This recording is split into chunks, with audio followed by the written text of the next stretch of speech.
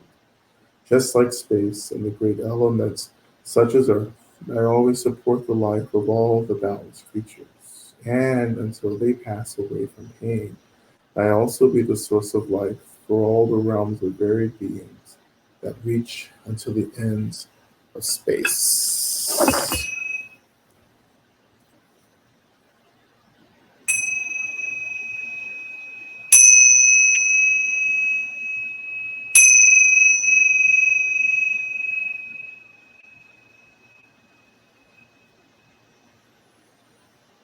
Okay, let me just look at the questions.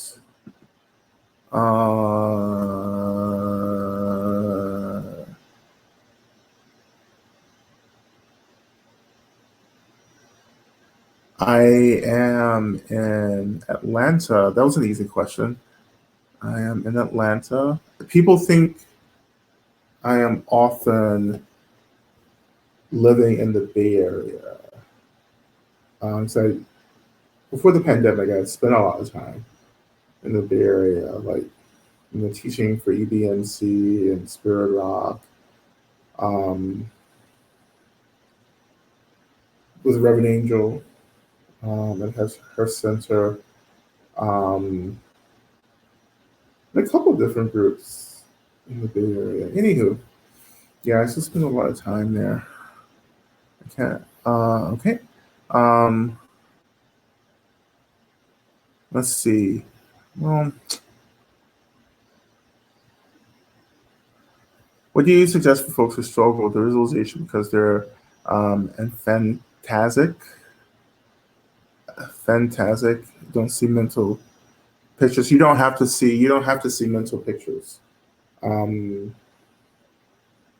I don't necessarily um, all the time. I just sit in energy. I just connect to energy and I move energy around. I get lifted up in energy. Like so. Visualization is something that still a lot of people can't do. But my teacher said something really helpful to years ago to me, to other people, is that you just have to have a sense that something's happening. You just have to believe that something's happening. Like that's what we need. We don't have to have a full visualization. Okay. Um, do you think should we focus on one or more than one intention at a time? You can focus on several intentions. I mean, I think that's fine. As long as they're in line. Like ultimately, every intention is in this system of practice that I'm doing is about helping people, um, helping ourselves, helping other people. So you can have multiple intentions. Absolutely. Um,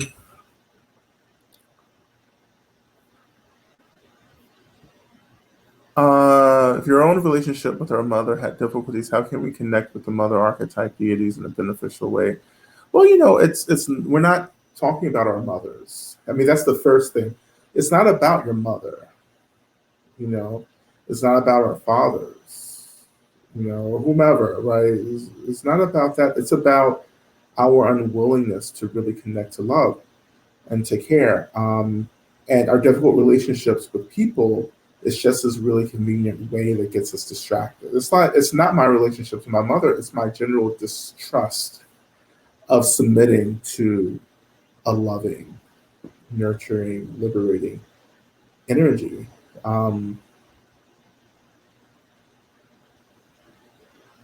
so I mean, how do we work through that? I mean, it's just I don't believe you have to like necessarily go through the work of forgiving your mother to get to this archetypal energy. It has nothing to do. It's not about, again, it's not about our mothers. It's right. It's about our distrust of love that was maybe exemplified and experienced in a particular relationship, right? But it's still an issue that I think shows up across different parts of our practice. Um, what you're having to do also is offer the wounding from your mother that you experienced from your mother. You have to offer space to that experience, which is what you do in Cho. Really, in the Cho practice, you're just offering space, emptiness back to emptiness. But when I connect to the mother, I'm just connecting to space.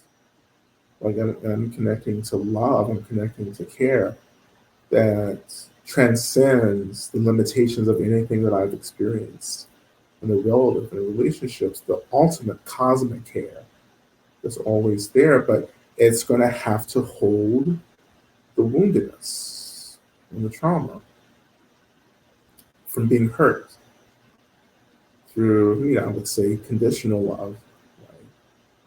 Right?